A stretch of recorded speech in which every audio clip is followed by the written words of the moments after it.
जावेद मेहनत का जो की आवाज है ना, बड़ी बच्चों जैसी आवाज।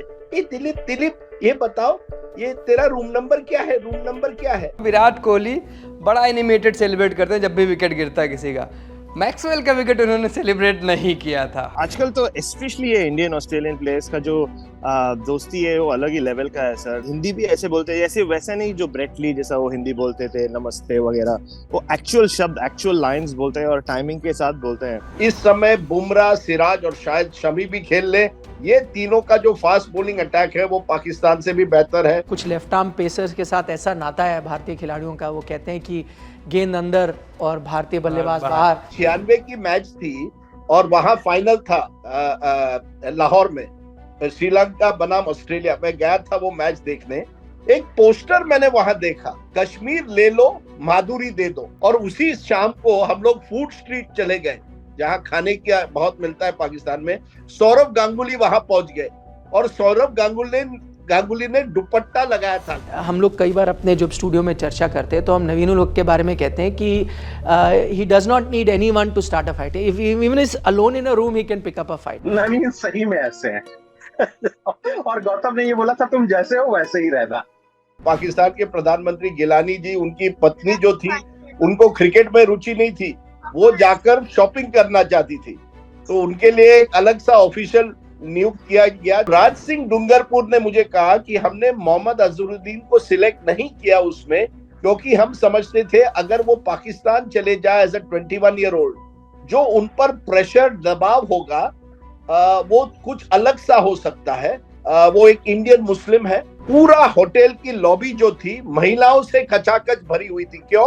क्योंकि वो इमरान खान का ऑटोग्राफ ले रहे थे। तो इमरान खान भाग गए वहां से। मेरा एक दोस्त, जीना तमान की बिल्डिंग है, उस बिल्डिंग के सामने रहते थे। अब उसका कहना है कि उसने इमरान खान को वहां आते हुए शाम को देखा है। मुझे लगता है पाकिस्तान को हमें हराना बहुत मुश्किल है, नामुमकिन नहीं लेकिन बहुत मुश्किल होने वाला है। नमस्ते, मैं सूरज हूँ। लल्लन टॉप क्रिकेट शो का ये दूसरा एपिसोड है। वक्त थोड़ा कम है, उतना ही है जितना रोहित, ईशान और श्रेयस के पास था पिछले मैच में जो कि ऑस्ट्रेलिया के अगेंस्ट हुआ। हमारे साथ संदीप जी हैं, राजदीप सर हैं, जैसा कि रहते ही हैं, पहले एपिसोड में भी आपने देखा था।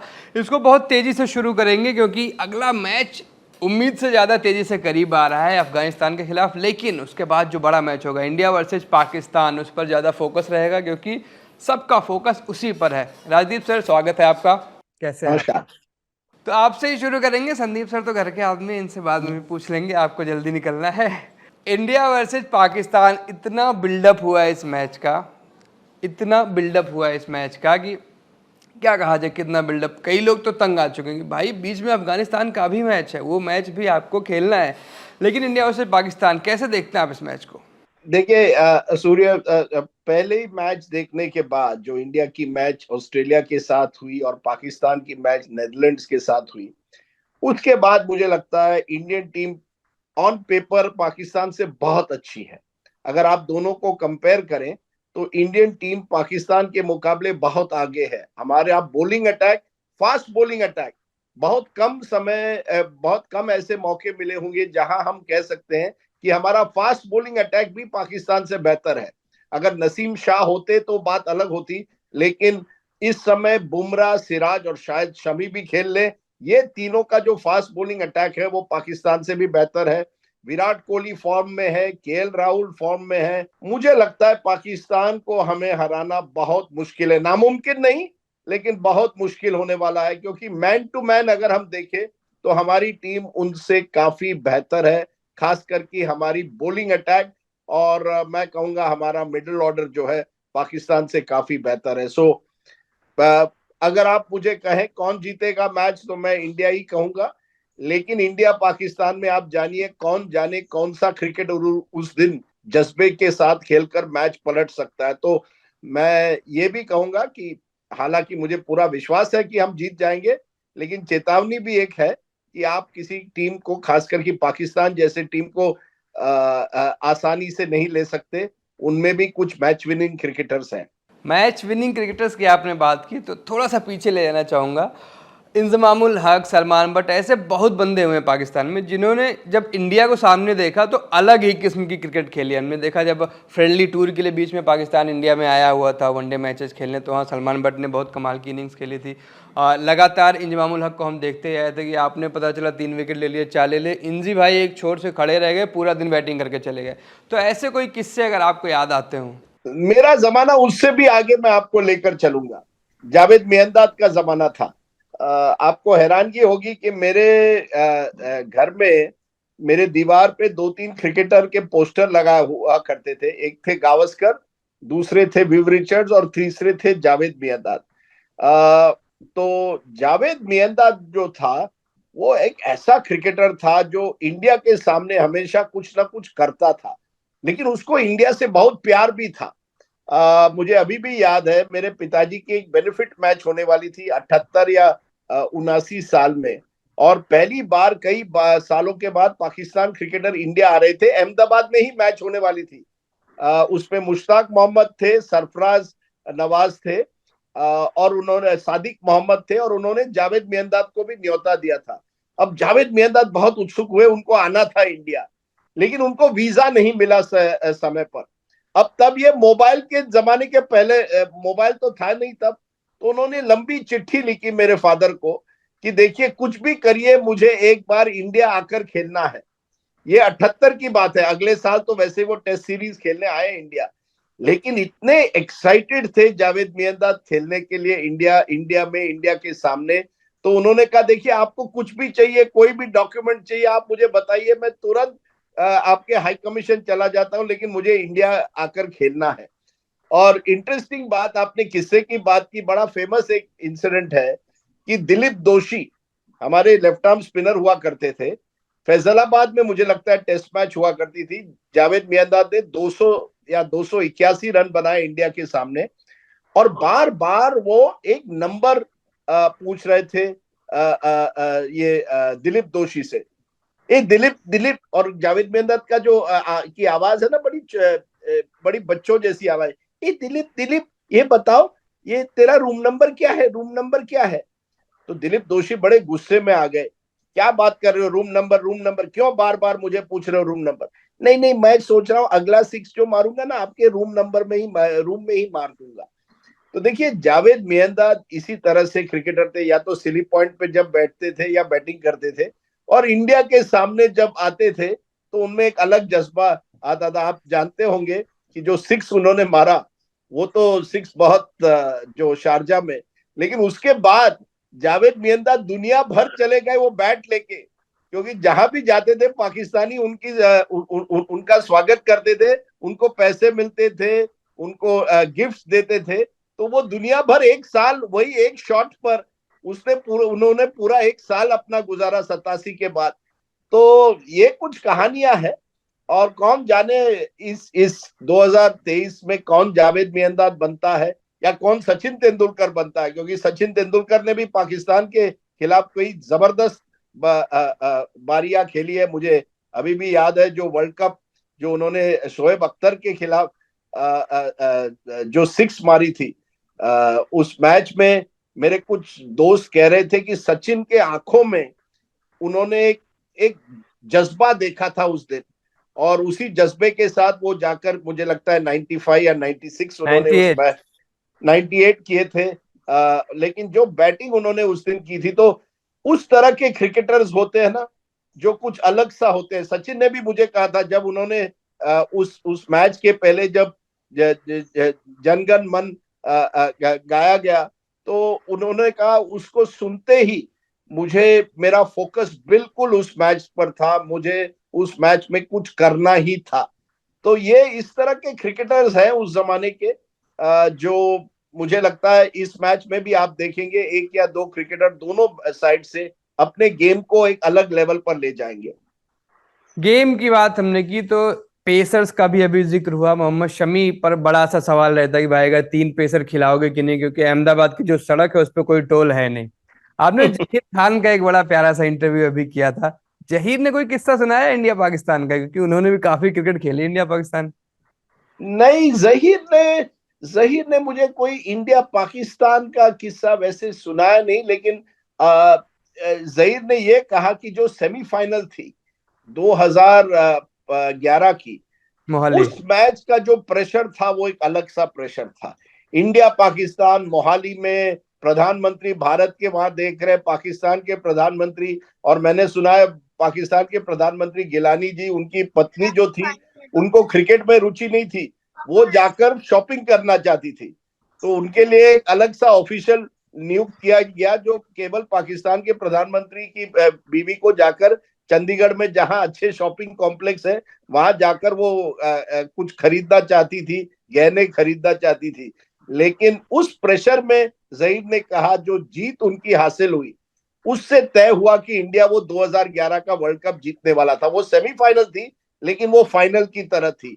और ये बड़ी बात होती है कि इंडिया पाकिस्तान इस बार तो ये अर्ली राउंड्स में हम खेल रहे हैं, हो सकता है कौन जाने सेमीफाइनल फाइनल में एक बार दोबारा एक दूसरे का सामना हो जाए।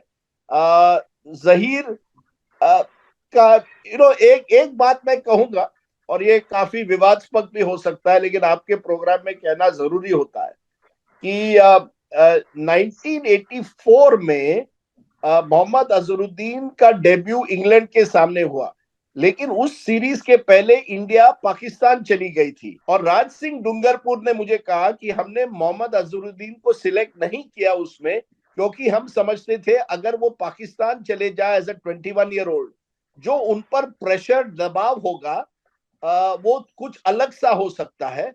वो एक इंडियन मुस्लिम है और पाकिस्तान में जाकर अगर वो उनको सफलता नहीं मिलती है तो लोग उन पर और एक तरह से उनको टारगेट करेंगे।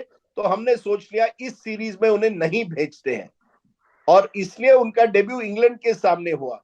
अब आप सोचिए इस तरह के दबाव आ जाते हैं क्रिकेटर्स पर। मोहम्मद शामी को आपको मालूम होगा पिछले मैच में जब 2000 मुझे लगता है 21 में T20 वर्ल्ड T20 में जब उनका प्रदर्शन अच्छा नहीं रहा पाकिस्तान के सामने, उनको कितना ट्रोल किया गया। यही डर है ना, पाकिस्तान के सामने अर्शदीप ने कैच छोड़ दिया, पूरी तरह से उनको ट्रोल किया जाता है। तो दबाव कुछ अलग सा होता है। इंडिया वर्सेस पाकिस्तान के मैच में एक अलग सा दबाव दोनों टीमों पर होगा और जो प्रेशर अच्छी तरह से हैंडल करता है वो मैच जीतेगा जरूर। हाँ बिल्कुल सर। बात जिस समय आजकल की तो खैर अलग ही हो चुकी है, अब सोशल मीडिया के ज़माने में कोई भी किसी को कुछ भी बोल रहा है, लेकिन एक दौर था जब इंडियन टीम पाकिस्तान जाती थी या पाकिस्तान की टीम इंडिया आती थी, क्या कमाल का रिसेप्शन मिलता था। कई किस्से हमने सुने, क्रिकेटर्स से पैसे नहीं लिए गए, जर्नलिस्ट से पैसे नहीं लिए गए उन्होंने कुछ, ऐसा अगर आपके साथ कभी हुआ हो पाकिस्तान टूर पर? मैं आपको एक दो किस्से सुनाता हूँ। एक बार कुछ कितने 15 साल पहले मुझे लगता है, एक बार मैं बिशन सिंह बेदी सर और मैं एक ही फ्लाइट में पाकिस्तान जा रहे थे। अब बेदी सर तो कई सालों पहले रिटायर हुए थे और मैं देख रहा था ड्यूटी फ्री में वो रम की बोतल ले रहे थे। तो मैंने कहा सर ये रम की बोतल आप कहाँ लेकर पाकिस्तान जा रहे हैं, वहां तो वो कॉन्फिस्केट होगी कस्टम्स में, वहां तो अलाउड नहीं है। उन्होंने कहा अरे देखो आगे होता है क्या। तो उन्होंने 3-4 रम की बोतल लेके वो पाकिस्तान हम लोग पहुंचे, 40 मिनट की फ्लाइट होती है लाहौर। तो वहां पहुंच गए और देखते हैं एयरपोर्ट पे टारमैक पे कस्टम्स के ऑफिसर उनका स्वागत करने के लिए हार के साथ थे। तो वो मेरी तरफ देखते हैं, अब पूछो कोई मेरी रम बोतल चेक करेगा। कस्टम्स के ऑफिसर हार लेके बेदी जी को ग्रीट करने आए थे, तो वो रम बोतल लेके वहां चले गए। अब ये पाकिस्तान का एक तरह से आप कहिए और हमारी तरफ से भी, मुझे अभी भी याद है 1979 में जब पाकिस्तान टीम सालों बाद इंडिया आई, तो होटल की lobby, Taj gateway of India में अपोलो बंदर का जो होटल था वहां पाकिस्तान टीम रुकी हुई थी। पूरा होटल की लॉबी जो थी महिलाओं से खचाखच भरी हुई थी। क्यों? क्योंकि वो इमरान खान का ऑटोग्राफ ले रहे थे। तो इमरान खान भाग गए वहां से क्योंकि इमरान खान ने कहा ये इतने लोग कहां मैं फंस जाऊंगा। और आप जानते हैं वो कहां गए? मेरा एक दोस्त जीना तमान की बिल्डिंग है, उस बिल्डिंग के सामने रहते थे। अब उसका कहना है कि उसने इमरान खान को वहां आते हुए शाम को देखा है। अब यहाँ लोग, लड़कियों की कतार लगी थी इमरान खान का ऑटोग्राफ लेने होटल की लॉबी में। इमरान खान चले गए जीना तमान को मिलने उनके घर। तो देखिए वो अलग जमाना था, ना सोशल मीडिया था, ना ट्रोलिंग थी, लेकिन दोनों मुल्क में हालांकि ये जो एक एक एक राइवलरी तो है ही, दुश्मनी कहिए, लेकिन साथ साथ ये अजब सी दोस्ती है। मुझे अभी भी याद है 96 की मैच थी और वहां फाइनल था लाहौर में, श्रीलंका बनाम ऑस्ट्रेलिया। मैं गया था वो मैच देखने। एक पोस्टर मैंने वहां देखा, माधुरी सॉरी, कश्मीर ले लो माधुरी दे दो। माधुरी दीक्षित बहुत बड़ी स्टार हुआ करती थी तब। अब आप सोचिए पाकिस्तान में किसी ने पोस्टर लगा दिया, कश्मीर ले लो माधुरी दे दो। अब ये किस तरह का ये कोई और देश में आपको ये सब नहीं मिलेगा, जहां वो एक तरह से आपको इतना प्यार देते हैं और दूसरी तरफ से उतनी भी नफरत होती है। 2004 में जब हम जीते पाकिस्तान में वनडे, मोहम्मद कैफ और राहुल द्रविड़ ने बेहतरीन पारी खेली थी लाहौर में, तो उस समय हम कुछ लोग पाकिस्तानियों के स्टैंड में थे। वो सब हमें एक तरह से घेर रहे थे, लेकिन जैसे ही मैच खत्म हुई, एक पाकिस्तानी ने उनका झंडा हमें दे दिया और कहा यार आप लोग हमसे अच्छा खेल ले, ये झंडा आपके लिए आज। और उसी शाम को हम लोग फूड स्ट्रीट चले गए, जहां खाने का बहुत मिलता है पाकिस्तान में। सौरव गांगुली वहां पहुंच गए और सौरव गांगुली ने दुपट्टा लगाया था, क्योंकि वो चाहते थे कि लोग उन्हें पहचाने नहीं। लेकिन जैसे मैंने उनको देखा, मैंने कहा अरे सौरव, और उनका जो पूरी पब्लिक वहां फिर इकट्ठा हो गया, अरे सौरव गांगुली आ गए। अब आप सोचिए ये और कहां हो सकता है, ये क्रेजी है। इसमें कोई आप लॉजिक मत लगाइए। नफरत होती है लेकिन उसी या दुश्मनी कहिए, लेकिन दोस्ती भी है। और मुझे लगता है ये अजब सा मैच है, इंडिया वर्सेस पाकिस्तान।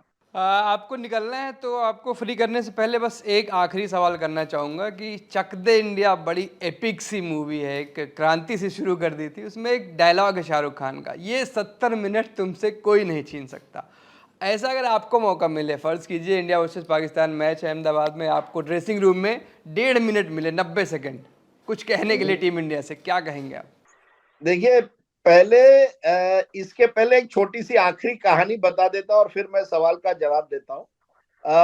मैंने एक मैच पाकिस्तान के साथ खेला है, first class match, combined universities versus Pakistan 87। Imran Khan की टीम थी, इमरान वो मैच नहीं खेल रहे थे, लेकिन अब्दुल कादिर ने मुझे 1 रन पे बोल्ड कर दिया। बहुत बेहतरीन बॉलर थे। तो जैसे ही मैं निकल रहा था वहां से, सलीम मलिक वहां बैठे हुए थे स्लीप पॉइंट पे, मुझे देखकर कहते हैं यार तू इंडिया से आता और तू स्पिन बॉलिंग भी नहीं खेलना जानता। मैंने कहा यार अब कुछ और करना पड़ेगा लाइफ में, कि सलीम मलिक भी मुझे ट्रोल कर रहा है। जैसे तब तो सोशल मीडिया नहीं थी, लेकिन ट्रोल कर रहा था।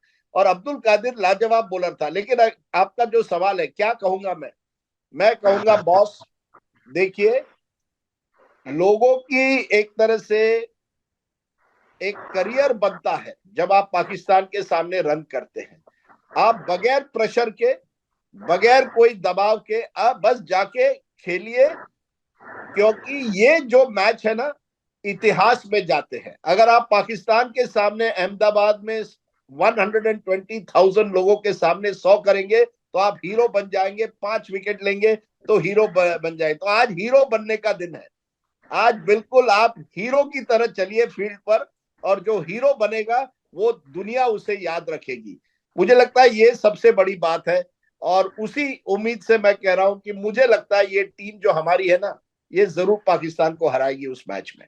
बहुत दम है इस इंडियन टीम में। अब निखिल सर हमारे साथ जुड़ गए हैं, और सबसे बड़ा सवाल जो कहते हैं टीवी की भाषा में, बाबर आजम का क्या करेंगे? अभी तो टच में नहीं दिख रहे, लेकिन अगर ये बंदा 10, 15, 20 गेंदें खेल गया, उसके बाद कैसे रोकेंगे? क्या प्लान हो सकता है? नहीं, बाबर बहुत ज़बरदस्त बैट्समैन है, और आपने सही कहा, अभी फ़िलहाल आउट ऑफ थोड़े फॉर्म नज़र आ रहे हैं, लेकिन बिग मैच प्लेयर है।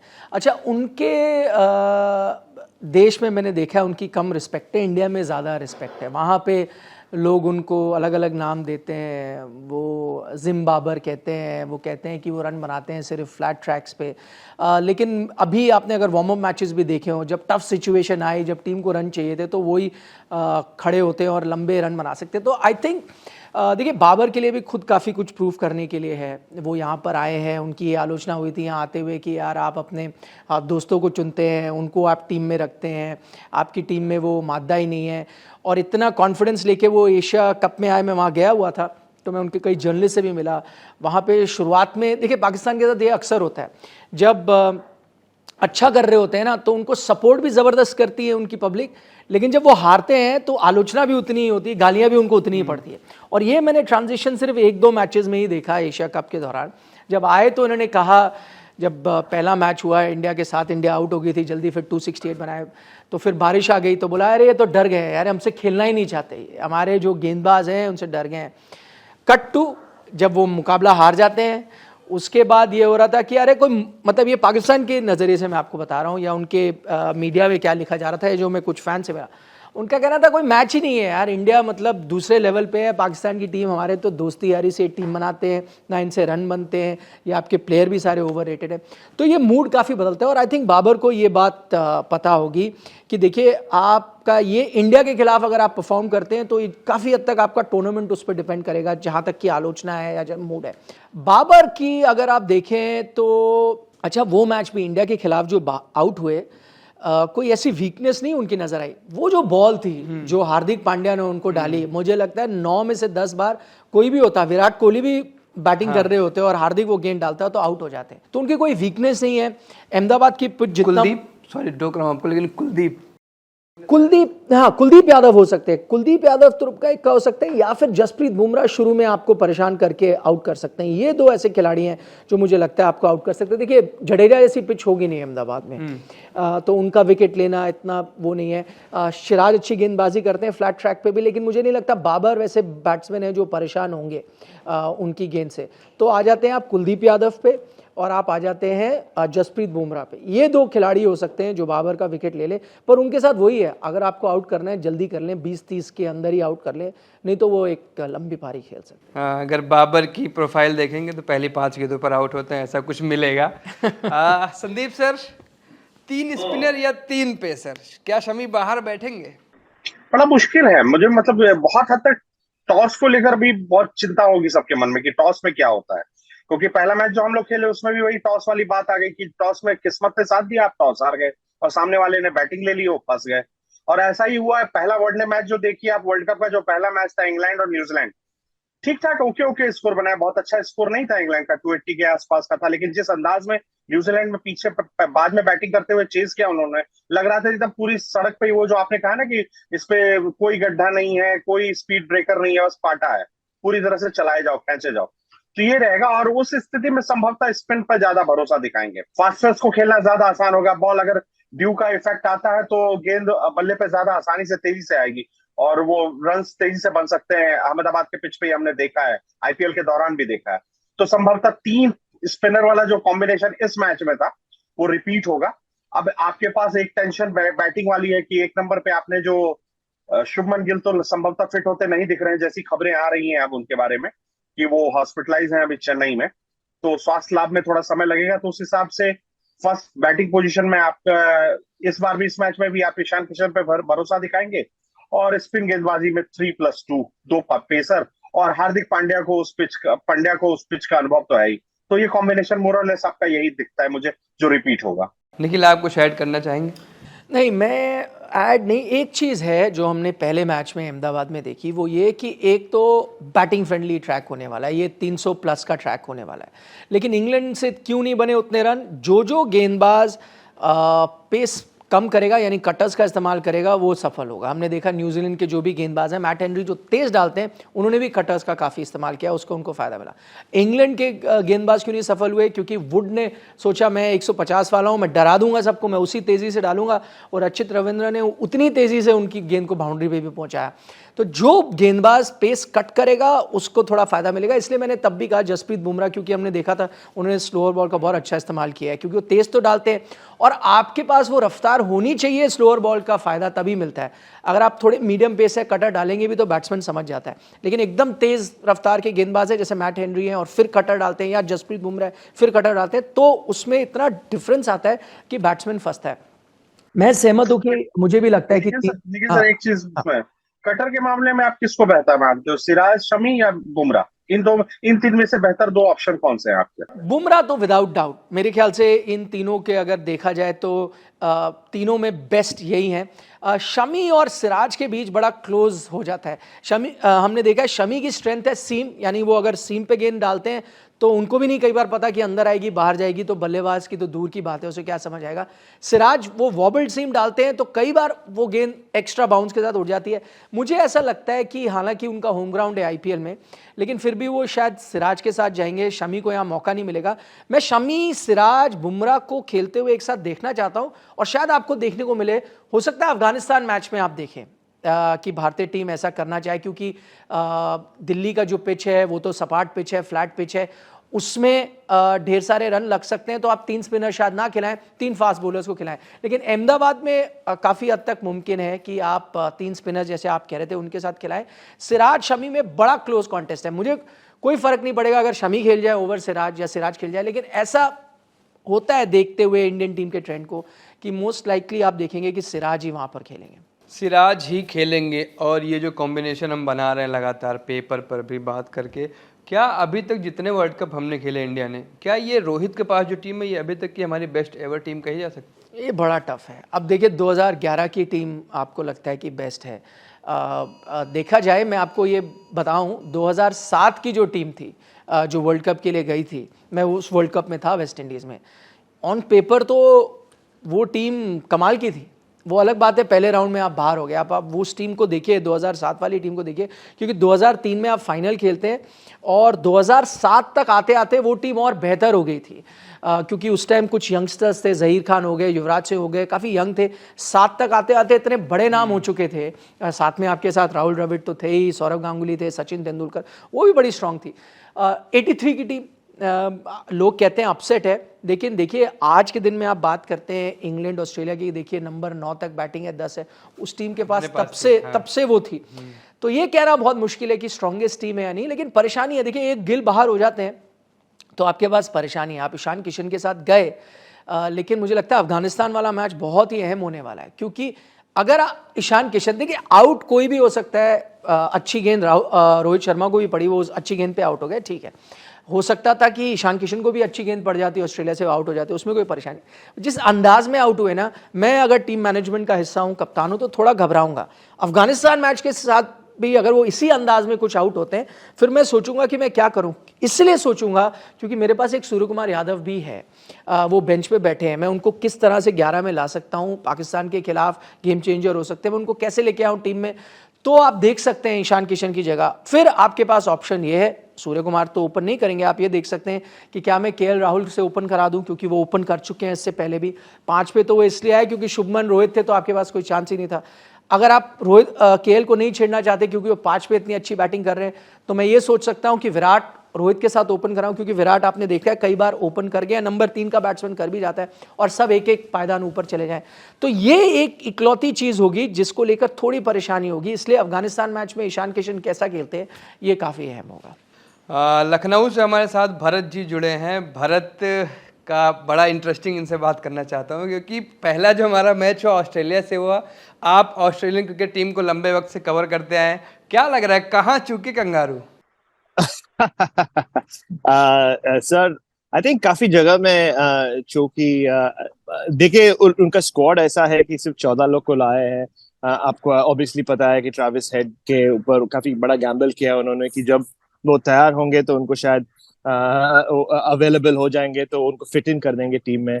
तो अभी जैसा है उनका टीम का और स्क्वाड का मेकअप, जो उनका बेस्ट 11 था उसको उन्होंने खिलाया। अभी कैमरून ग्रीन और मार्कस स्टोइनिस के बीच on the day I think कोई भी हो सकता है द बेटर प्लेयर। सो अभी के लिए तो ये मैच के लिए भी ज्यादा कुछ चेंजेस कर नहीं सकता है। लेकिन आई थिंक अगर आप मैच देखेंगे तो दोनों भी बैट के साथ और बॉल के साथ फर्स्ट 15 ओवर्स में उन्होंने अच्छा ही किया, राइट। 74 फॉर 1 थे वो लोग बैट के साथ, और बॉल के साथ भी 3-4 विकेट ले लिया। उसके बाद जो हो गया आई थिंक वो पिच में वो एडजस्ट नहीं कर पाया। अभी ग्लेन मैक्सवेल बात कर रहे थे कि ड्यू बहुत ज्यादा हो गया एंड वो बॉल ग्रिप नहीं कर पा रहे थे। ऐसा ही सोचते रहेंगे ये इंडियन टीम पर। अगर इंडियन टीम की बात करें तो आपने लंबे वक्त से आप क्रिकेट कवर करते आए हैं, आपकी नज़र में कोई ऐसा वर्ल्ड कप का मैच आता है इंडिया पाकिस्तान का जो आप जिसे सबसे एक्साइटिंग कह सकें? इंडिया 2003 को नहीं कहना, 2003 का वर्ल्ड कप का मैच नहीं जोड़ना है इसमें। सर मैं T20 के बारे में बात कर सकता हूँ क्योंकि मैं अरे MCG में बिल्कुल था। बिल्कुल। सर वो तो इससे और क्रेजी एटमॉस्फेयर मैंने देखा नहीं है। मैं रेडियो कमेंट्री कर रहा था उस मैच पे। तो सच ये बताऊं, जेरड वेटली जो मशहूर कमेंटेटर है वहां के, और डैरन बेरी जो शेन वॉर्न के बड़े खास दोस्त हुए थे और विकेट कीपर थे, हम तीनों कमेंट्री कर रहे थे। मुझे कुछ सुनाई नहीं दे रहा था सर। लेकिन फनी स्टोरी ये है कि मुझे 7 बजे का मैच था, अराउंड 4 बजे को पहुंचना था।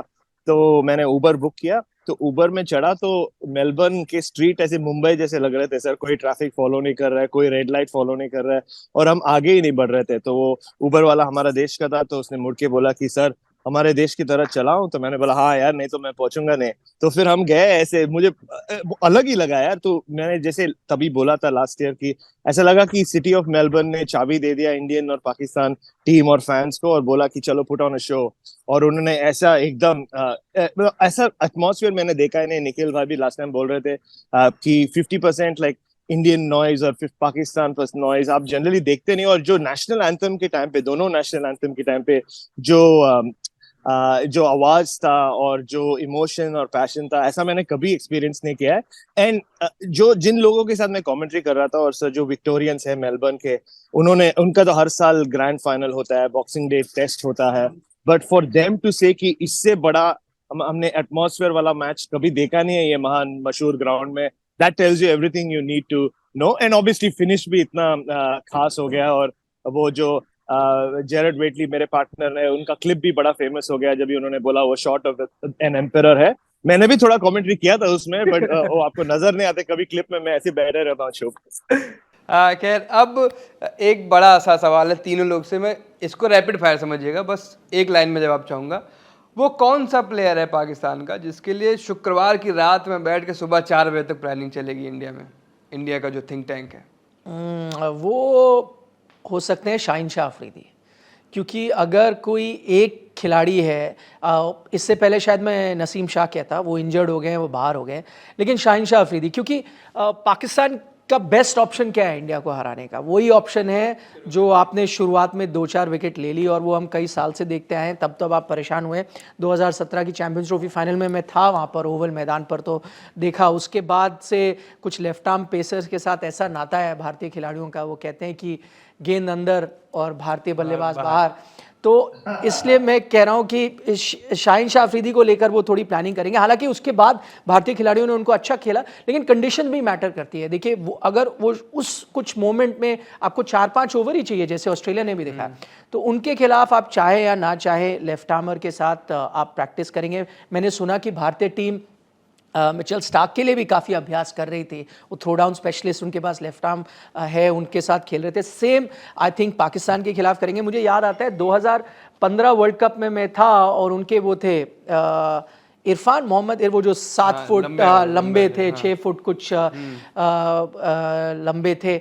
उनके लिए भारतीय खिलाड़ियों ने अभ्यास किया था। मैं वो तस्वीर नहीं भूलूंगा। थ्रो डाउन स्पेशलिस्ट तो थे, आप थ्रो डाउन स्पेशलिस्ट तो ला सकते हो लेफ्ट आर्म, लेकिन उनको स्टूल पे खड़ा किया था, और वो स्टूल पे खड़े होके फेंक रहे थे, ताकि वो हाइट से जब गेंद आएगी तो कैसे खेलेंगे। तो कुछ उस तरह से सोच रहे होंगे आप शाहीन शाह अफरीदी के लिए। भरत?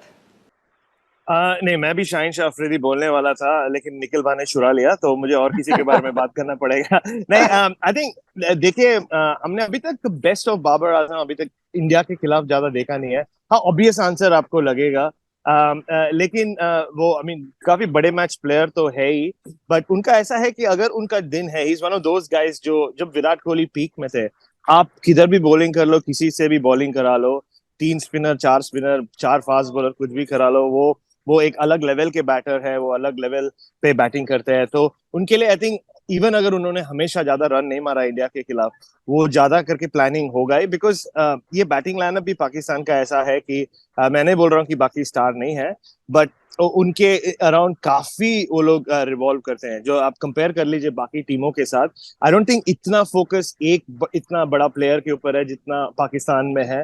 तो आई थिंक वो तो होगा ही, but yeah you're right. I mean Shaheen Shah Afridi को तो उनको ये करना ही पड़ेगा, क्योंकि इतना ऑफन वो खोल देते हैं गेम, जैसा वो 2 साल पहले भी T20 वर्ल्ड कप में किया था। And India last year Haris Rao ने विकेट लिया था, बट लास्ट ईयर भी उन्होंने वही किया था। तो वर्ल्ड कप में उनका अभी तक के लिए तो अच्छा रिकॉर्ड रहा है इंडिया के साथ, तो वो दोनों प्लेयर होंगे। बाकी तो आई गेस उनके दिन पे अच्छे खेलते हैं, तो इतना कुछ आपको प्लानिंग करने का जरूरत नहीं है। संदीप जी। हाँ, मैं तो सबसे मुश्किल में, बढ़िया किया तुमने मुझे तीसरे नंबर पे बोलने के लिए कहा, ये बढ़िया था। इसमें मेरे हिसाब से किसी एक खिलाड़ी पे ना फोकस करते हुए टीम पाकिस्तान की बॉलिंग लाइनअप और अपने टॉप ऑर्डर पे फोकस करेगी। भैया डिप्लोमेटिक हमें आंसर। क्या, हाँ, कि भैया उनकी बॉलिंग लाइनअप ये है और अपना जो हमने पहले मैच में किया है उस पर ध्यान दीजिए, किस तरह के शॉट्स हम खेल रहे हैं। रोहित शर्मा के अलावा ईशान किशन और श्रेयस अय्यर का जो शॉट सिलेक्शन था वो क्वेश्चनेबल था, तो उस हिसाब से उन्हें उस पर भी फोकस करना है, क्योंकि शुभमन गिल अगर नहीं है आपके पास टॉप ऑर्डर में और बैटिंग ऑर्डर में अगर आप बदलाव नहीं करना चाहते हैं, तो आप इन दो खिलाड़ियों से बेहतर उम्मीद करेंगे, और खास करके पाकिस्तान के गेंदबाजों के खिलाफ जहां हारिस रऊफ, शाहिन शाह अफरीदी, इन लोगों का सामना आपको करना है, तो यही फोकस पॉइंट रहेगा। मैं एक ऐड करूंगा जो भरत ने कहा भी, हारिस रऊफ अगर आप देखें जो एशिया कप में पहला मैच हुआ उन्होंने भी बहुत अच्छी गेंदबाजी करी, और जो मैच भारत जीता उसमें हारिस नहीं खेले थे, तो उनको भी हम अंडर एस्टिमेट नहीं करते। वो मेलबर्न वाले मैच की भी मुझे याद आता है, सिर्फ वो एक ओवर छोड़ दें जहां विराट कोहली ने 2 छक्के लगाए, वो भी बहुत हावी हुए थे। वो मुझे ना पुराने पाकिस्तानी, वो जो पंजाबी पाकिस्तानी फास्ट बॉलर होते हैं ना, जोश लाते हैं जब जब इंडिया के खिलाफ आप खेलते हो, वो उसकी मुझे याद दिलाते हैं, तो आई थिंक वो भी डेंजरस हो सकते हैं। अब हारिस की आपने बहुत अच्छा जिक्र किया, हारिस का, इस पे एक चंक निकल जाएगा मेरा। हारिस को लेकर भारतीय सोशल मीडिया में बहुत गुस्सा है। अच्छा, क्योंकि उनका जो अग्रेशन है ना, जिस तरीके से उन्होंने नंबर 11 बैट्समैन को बोल्ड मारा नीदरलैंड्स के, उसके बाद जो सेंड ऑफ दिया, तो सब कोई यही कह रहा है भाई विराट कुछ कर न कर, इसको जरूर मारना है। क्या लगता है इस बार दोहराया जाएगा मेलबर्न? देखिए, लेकिन दोनों के बीच अच्छी दोस्ती है, मुझे वो अभी तस्वीरें याद आती हैं। कोई, मैंने आपको कहा वो दोनों north Indian Punjabi speaking boys हैं, तो बड़े अच्छे से मिलते हैं। लेकिन एक रिस्पेक्ट भी है, और मैंने हारिस के कई इंटरव्यूज़ सुने, एंड ये मुझे अच्छी बात लगती है। कई बार क्या होता है, ख़ासतौर पर इंडिया पाकिस्तान में लेके, कि जब आप किसी, अगर आप पाकिस्तानी और इंडियन ने आपकी पिटाई कर दी या वाइस वर्सा, आप थोड़ा हिचकिचाते हो उसकी ज़्यादा तारीफ़ करने में। लेकिन हारिस की मुझे बात ये इतनी अच्छी लगी, वो छक्के खाने के बाद भी, और कम से कम उन्होंने 1000 बार वो रिप्ले देखा होगा, ना भी देखना चाहते हो तो देखा होगा, क्योंकि वो ब्रॉडकास्टर पे चलता ही रहता है, तो उन्होंने कई बार देखा होगा। भारत में हो, आपके पास कोई ऑप्शन नहीं आपको देखने को, बावजूद इसके जब आप उनसे पूछे विराट कोहली के बारे में, तो वो कहते हैं यार वो बल्लेबाज अलग लेवल का है, वो मतलब उसकी जो स्किल लेवल है इतना हाई है, और मुझे अच्छा लगता है उसके खिलाफ खेलेंगे। तो कोई भी आप वो देखते हैं ना, ईर्ष्या जो एक कई बार आपकी आ जाती है, या कई बार आप डाउन ब्रेक करते हो क्योंकि आप कंपटीशन में, और आप बोलते हो नहीं यार मैं किसी से कम नहीं हूँ। पुराने कई बार खिलाड़ी ऐसा दिखाते थे, चाहे अंदर ही अंदर डर लगता, वो नहीं दिखाते, तो वो मुझे हारिस रऊफ की अच्छी लगती है। और अगर ठीक है, अगर विराट कोहली ने छक्का मारा और हारिस रऊफ ने माना, तो अगर हारिस रऊफ भी अग्रेसिव सेंड ऑफ देते हैं तो हमें भी एक्सेप्ट करना चाहिए। ऑन द डे अगर वो अच्छे हैं तो अच्छे हैं। हारिस रऊफ और कॉमरेडियन की बात हुई कि हाँ, जिस तरीके से दो यारी दोस्ती है। आप भरत, आपसे मैं जानना चाहूँगा, विराट कोहली बड़ा एनिमेटेड सेलिब्रेट करते हैं जब भी विकेट गिरता है किसी का। मैक्सवेल का विकेट उन्होंने सेलिब्रेट नहीं किया था, बल्कि दुखी से हो गए थे।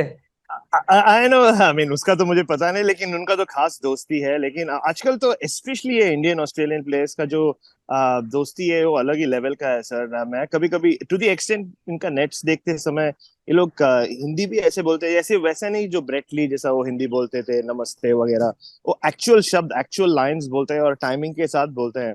तो उनका जो इंडिया का अंडरस्टैंडिंग ही अलग हो गया है। तो जैसे मैंने अर्लियर इन द ईयर भी बोला था, जब भी टेस्ट सीरीज के लिए आए थे ऑस्ट्रेलियन टीम, ये टीम में ऐसे कोई भी नहीं है, और काफी ऐसा गुड बॉय टीम से, अभी पैट कमिंस गए सामने से, ऐसा कोई नहीं है जो ऐसा वो पुराने ऑस्ट्रेलियन क्रिकेटर की तरह बहुत इन योर फेस है या रिएक्ट करेगा वैसे। और जब आप मैक्सवेल और वार्नर और इन स्टीव स्मिथ इनका बात करते हो, ये तो विराट कोहली और रोहित शर्मा को लास्ट 15-16 साल से देख रहे हैं सर, ड्रेसिंग रूम शेयर किया है उन्होंने, अंडर 19 डेज से वो एक दूसरे को जानते हैं। तो वो आई थिंक अलग ही लेवल का दोस्ती है। हाँ, हारिस रऊफ में मैं और एक भी कहूंगा, जैसे निखिल भाई ने कहा कि उन पे मैंने एक स्टोरी किया था लास्ट ईयर, वो जब भी एज ए नोबडी वो होबार्ट मूव किए थे, और होबार्ट सर ऐसा जगह है जहाँ पे ज्यादा साउथ एशियन है भी नहीं वहां पे, तो वहां उन्होंने सेटल हुआ, वो एक इंडियन के घर में रुके थे वो, और वो काफी इमरान ताहिर की तरह है, जो उनका सेलिब्रेशन एग्रेसिव लगता है वो एग्रेसिव नहीं है, वो उनका अंदर का वो जुनून और वो पैशन है। तो it's often not to do so much with किसको आउट किया है, बट इट्स मोर अबाउट उनका खुद का एनर्जी जो एक्सर्ट हो जाता है, जो इमरान ताहिर भी वही करते हैं, वैसे करते हैं। बट ओवरऑल बहुत like one of the nicest guys you will ever meet, and he just won over Australia जैसे ग्लेन मैक्सवेल का बात कर रहे हैं, मेलबर्न स्टार्स के लिए वो खेले थे, तो आई थिंक वो थोड़ा मिसअंडरस्टैंड हो जाते हैं, स्पेशली आजकल सोशल मीडिया में। मैं एक चीज़ भरत को बोलना चाहूँगा, क्योंकि वो ऑस्ट्रेलियाई प्रैक्टिस सेशन में है और वो ऑस्ट्रेलियाई खिलाड़ियों से बात करते हैं।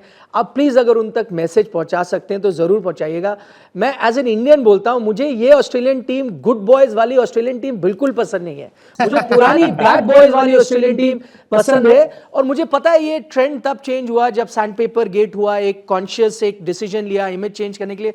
लेकिन कहीं ना कहीं मुझे लगता है ना, वो जो एज थी ना ऑस्ट्रेलिया टीम की, जो उनका जज्बा था ना मैदान पे, वो बैड बॉयज उनको वो एज देता था, वो बाकी टीमों को इसलिए हराते थे। मुझे लगता है कहीं ना कहीं ये गुड बॉयज जब हुए हैं ना, तो वो जो एडवांटेज इनको मैदान पे मिलता था, उसके बाद थोड़ा परफॉर्मेंस भी डिप हुआ है। अब मैं इंडिया वाले मैच पे जाता हूं, जो इंडिया का हाल किया हुआ था ऑस्ट्रेलिया ने, अगर कोई दूसरा ऑस्ट्रेलिया कप्तान होता या वो पुरानी ऑस्ट्रेलिया टीम होती, वहां से ना वो उठने ही नहीं देते, किसी टीम को नहीं उठने देते पुरानी। ये ऑस्ट्रेलियाई टीम बहुत गुड बॉय ऑस्ट्रेलियाई टीम है। शायद स्टीव स्मिथ कप्तान होते तो वो फिर भी कुछ हद तक इंडिया को पकड़ लेते हैं वहां। अगर वो कहते हैं ना हाथ गर्दन पे है तो छोड़ते नहीं। तो ये अगर थोड़ा चेंज करेंगे ना, पुराने बैड बॉय ऑस्ट्रेलियंस बनेंगे, तो ये खतरनाक होंगे। गुड बॉयज की बात ज्यादा हो गई, एक बैड बॉय है क्रिकेट का। इंडियन फैंस की बात करेंगे तो नवीन उल हक, जो कि दिल्ली में उतरेगा विराट के सामने। इस मैच पे क्या कहेंगे? अच्छा, आपने तस्वीरें देखी या नहीं देखी? वो जब खेल रहे थे मैच धर्मशाला में, नवीन उल हक, तो क्राउड चिल्ला रहा था कोहली कोहली करके। हाँ, हम लोग कई बार अपने जब स्टूडियो में चर्चा करते हैं तो हम नवीन उल हक के बारे में कहते हैं कि he does not need anyone to start a fight, if even is alone in a room he can pick up a fight. मतलब उस तरह के वो है। लेकिन मुझे बड़ा इंटरेस्टिंग लगा, 24 साल के हैं अभी से, उन्होंने रिटायरमेंट भी अनाउंस कर दी है। बट उनकी अच्छी बात यह है कि यू नो वो ही वॉक्स द टॉक, कि आप लड़ते भी है, जोश भी दिखाते हैं, लेकिन फिर आप बैकअप नहीं करते या आपकी परफॉर्मेंस पे कोई फर्क नहीं पड़ता। तो उनको वो उन खिलाड़ियों में से है। और शायद विराट भी उसी तरह के खिलाड़ी है कि जब थोड़ी लड़ाई होती है, थोड़ी डॉग फाइट होती है, तो वो अपना परफॉर्मेंस नेक्स्ट लेवल पर लेके जाते हैं। तो आई डोंट थिंक वो बैक ऑफ करते हैं। और मुझे एक चीज़ ये अच्छी भी लगी उनकी, कई बार हम देखते हैं अग्रेसिव खिलाड़ी भी, कोई बड़ा प्लेयर होता है ना विराट जैसा, तो थोड़े आप घबरा जाते हो, बाकियों को आप बुली करते हो, बाकियों को आप लड़ाई करते हो। विराट आ गया, कोई बड़ा प्लेयर रोहित आ गया, तो आप थोड़े बैक ऑफ हो जाते हो। मुझे अच्छा लगा वो नहीं हुए, वो जैसे हैं उन्होंने कहा नहीं, आप विराट हो या ईशान किशन हो, नए खिलाड़ी हो, कोई भी हो, मैं वैसा ही रहूंगा जैसा मैं हूं। तो आई लाइक दैट। तो मैं तो I am eagerly looking forward to Naveen. Himesh का एक गाना है जैसे हो वैसे रहना, जब अपने पीक पर थे तो एक मूवी में आया था। संदीप जी, क्या लग रहा है, जैसे हो वैसे रहना ये किसी दिन गौतम गंभीर ने गाया था उनके कान में, या नवीन सही में ऐसे हैं? नवीन सही में ऐसे हैं और गौतम ने ये बोला था तुम जैसे हो वैसे ही रहना, तो नवीन वही फॉलो कर रहे हैं। और उम्मीद, मतलब मजा आने वाला है। मतलब अभी तक स्पाइस अप नहीं हुआ है वर्ल्ड कप, थोड़ा सा स्पाइसी चीजें नहीं हुई है। बहुत सारे गुड बॉयज क्रिकेट खेलने आए हैं, हॉस्पिटैलिटी से खुश हैं, एक दूसरे को प्यार दे रहे हैं। यार तुमसे अभी 1 महीने पहले मिला था, बहुत अच्छा लगा फिर से देखकर। वो नहीं चाहिए ना, वर्ल्ड कप थोड़ा हीटअप होना चाहिए ना, एक दूसरे के खिलाफ कंपटीशन में वो दिखना चाहिए धार। जो निखिल भाई ने कहा कि ऑस्ट्रेलियन टीम के प्रति आपका वही था ना, कि वो एटीट्यूड से आपको कई बार जीता हुआ मैच हरा देते थे, कि आपको लग रहा है हम जीतने वाले, पर वो ऑस्ट्रेलियन एटीट्यूड ऐसा है कि वो हार को जीत में तब्दील कर लेते। तो वो एटीट्यूड थोड़ा सा मिसिंग लगता है। ऐसा नहीं कि ऑस्ट्रेलिया टीम अब जीतने के लिए नहीं खेलती, वो इसी एटीट्यूड से उतरती है मैदान पे, पर वो ना एग्रेशन, वो इन योर फेस जो एटीट्यूड था वो नहीं दिखता है। वो थोड़ा सा ना गेम को स्पाइस अप करता है, मजा आता है। तब वो ना टॉकिंग पॉइंट्स मिलते हैं एक दूसरे को। हालांकि वो दोस्त हैं सब, ऐसा नहीं कि उन दोनों के बीच में कोई दुश्मनी हो जाती है मैदान पे थोड़ी बहुत नोकझोंक के बाद, वो सारे दोस्त बने रहते हैं। पर वो क्या है ना कि स्टेडियम के बाहर मीडिया में थोड़ा सा ना हीटअप होता है माहौल, बहुत अच्छी अच्छी बातें निकल के आती हैं, मतलब बयानबाजी शुरू होती है। तो थोड़ा सा वर्ल्ड कप में चार्म जो बनता है ना किसी टूर्नामेंट का, वो निखर के आता है।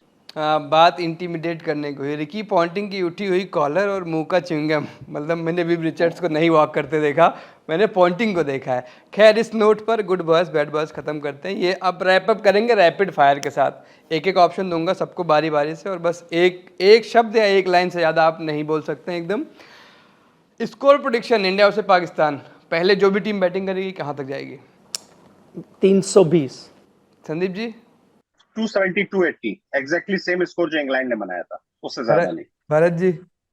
मैं ऐसे कॉन्ट्रेरियन हूँ यार। आई थिंक 228 में पहला जो बैटिंग करता है बॉल आउट हो जाएगा। बॉलर वाला गेम होगा ये। अहमदाबाद में बॉलर वाला गेम बड़ा इंटरेस्टिंग है, देख लेंगे। अच्छा, दोनों टीम्स के पास शाहीन है एक तरफ बुमराह है। बेटर डेथ बॉलर कौन सा है दोनों में? Death Bumrah, Jasprit Bumrah. No, yes yeah, no comparison. तीनों लोग एग्री कर गए। हाँ Yeah. बुमराह। फिर थंब कैसे बनेगा लड़ाई झगड़े वाला? Cover drive Virat versus Babar. Tough one, very tough. But मैं बाबर के साथ जाऊं, बाबर के साथ। ये मिला थंब। संदीप जी? नहीं, मैं कोहली के साथ जाऊंगा, अगर उनका पाँव हल्का सा बाहर निकलता है तब वो ज्यादा क्लासिक लगता है। सर, मुझे इंडिया आने के लिए कभी कभी वीजा लगता है, तो KL Rahul, I'll sit on the fence. ये प्लेयर ऑफ द मैच कौन हो गया अहमदाबाद? टफ सवाल। श्रेयस अय्यर। संदीप जी? ये बहुत बड़ी तुक्केबाजी है। रोहित शर्मा। आर अश्विन। अरे, ये एकदम आउट ऑफ द बॉक्स था, अश्विन की दूसरा की तरह। फाइनल कौन सी टीम खेलने जा रही? इन दोनों में से एक टीम कोई जा पाएगी? India, easy. बताइए संदीप जी, आपका नंबर। फाइनल इन दोनों में से, इन दोनों टीम में से इन दोनों में से कोई एक खेल पाएगी या नहीं? हाँ, चांसेस अगर किसी के बनते तो इंडिया के ज्यादा है, एनी डे। सर, फाइनल होगा इंडिया साउथ अफ्रीका, और साउथ अफ्रीका जीतेगा, और वनडे क्रिकेट खत्म हो जाएगा उसी के साथ, और ये मेरा प्रेडिक्शन। मतलब क्विंटन डिकॉक को बधाई देने के लिए इल्यूमिनाती ने जो प्रोग्राम बनाया है उसका समापन बाद में होगा। ये एपिसोड यहीं पर खत्म करते हैं। हमारा ये स्पेशल नया शो आपको कैसा लग रहा है कमेंट्स में जरूर बताएं, और जो भी आपके सुझाव हो वो भी आप बताते चले। मैं आपको एक चीज बोलूं जी। आपने कहा कि रिकी पॉन्टिंग, च्युइंगम, कॉलर, वो मैंने विव रिचर्ड्स को देखा है, मैदान पर लाइव देखा है, और रिकी पॉन्टिंग को एटीट्यूड दिखाने के लिए मेहनत करनी पड़ती थी। फर्क ये था, विव रिचर्ड्स को मेहनत नहीं करनी पड़ती थी, कुछ नहीं बोलना पड़ता था, वो वैसे ही इंटिमिडेट कर देते थे चलते हुए। लेकिन आपको देख के लगता है ना कि आपने रिचर्ड्स को लाया, मतलब उम्र नहीं लगती आपकी। अरे आपकी स्कूल में था जब गया था उनको skills, लाइव। फिर भी आपकी उम्र का पता नहीं मेरी चल रहा। त्वचा से मेरी उम्र का पता ही अंदाजा नहीं नहीं लग रहा। इसी नोट पर खत्म करेंगे। उम्मीद है कि आपको, आपने जो वक्त यहाँ पे बिताया उसका अंदाजा ना लगा हो, ये बातचीत इतनी इंटरेस्टिंग रही हो। अगले एपिसोड में हम क्या सुधार कर सकते हैं, उसके सुझाव कमेंट्स में जरूर दें। आप हमें मेल भी कर सकते हैं sports@lallentop.com पर। ललन टॉप स्पोर्ट्स को यार सब्सक्राइब कर लो, चीख चीख के थक जा रहा हूं मैं। अभी के लिए इतना ही। निखिल जी, संदीप जी, भरत जी और राजदीप जी का बहुत बहुत शुक्रिया, आप लोग हमारे साथ जुड़े। और प्रोड्यूसर विपिन जी को भी बहुत बहुत धन्यवाद, बहुत मेहनत करते हैं वो। इसी नोट पर खत्म करते हैं।